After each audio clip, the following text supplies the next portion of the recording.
You think people lose discipline because they make one bad decision? They don't. They lose it because they stop noticing the small decisions that quietly redefine who they believe they are. That's the mistake. Not the missed workout, not the unfinished project. The identity that forms afterward.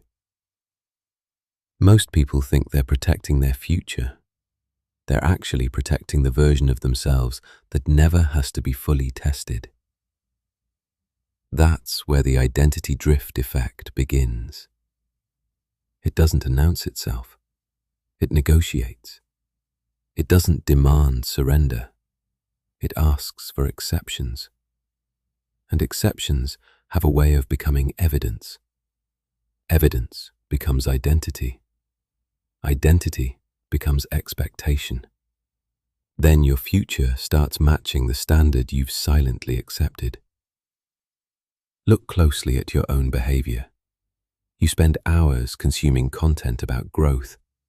You organize plans with impressive detail. You tell yourself you're preparing for the right moment. Yet very little becomes measurable.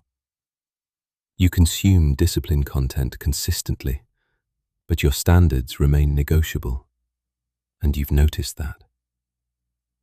There's another layer. Most people believe inconsistency comes from weak motivation. It doesn't. It comes from unconscious identity preservation. Your mind isn't always trying to improve you. It's often trying to keep you psychologically familiar, even when familiar is limiting, because certainty feels safer than transformation. Imagine someone who has always described themselves as someone who struggles with consistency. At first, it sounds harmless, just an observation. But after enough repetition, it becomes something else. Every missed promise confirms the story. Every delay protects it. Every excuse keeps it alive. Soon, changing behavior no longer feels difficult. It feels unnatural. Not because the task is impossible, because it conflicts with identity. That's why dramatic bursts of motivation rarely last. They create actions that your current identity hasn't accepted yet. Eventually, the old standard pulls you back, not through force, through familiarity. Your brain values internal consistency, even if that consistency produces disappointing results. That's uncomfortable to admit, but it's incredibly useful to understand.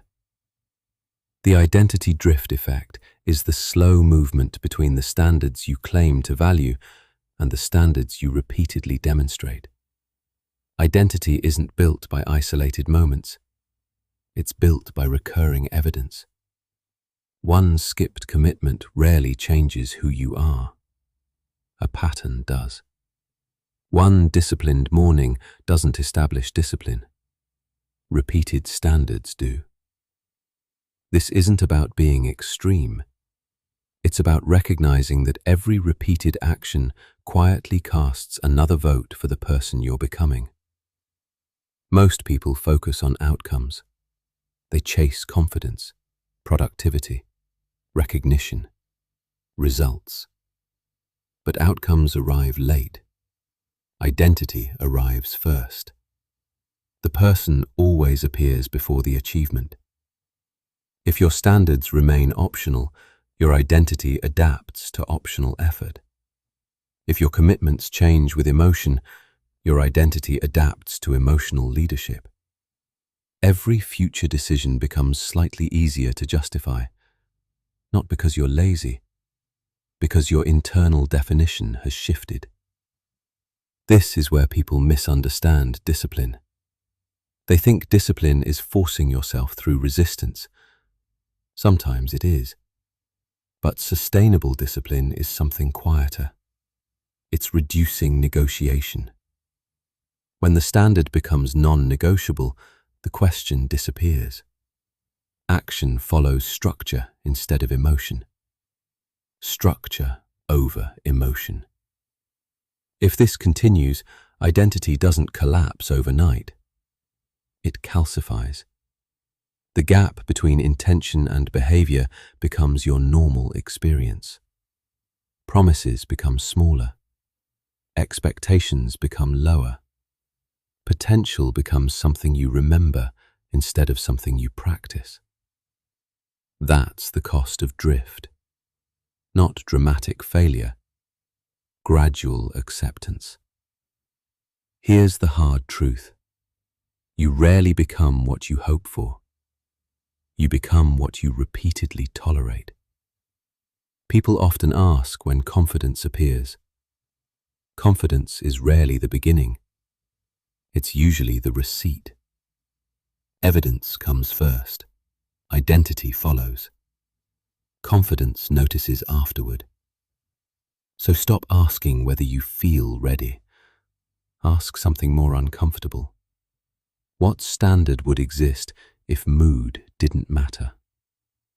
Some people spend years searching for stronger motivation.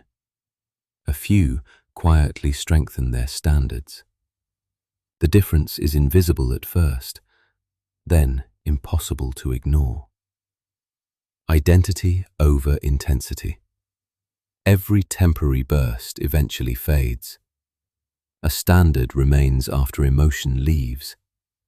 That is why standards scale. Intensity doesn't. The identity drift effect doesn't begin when you fail.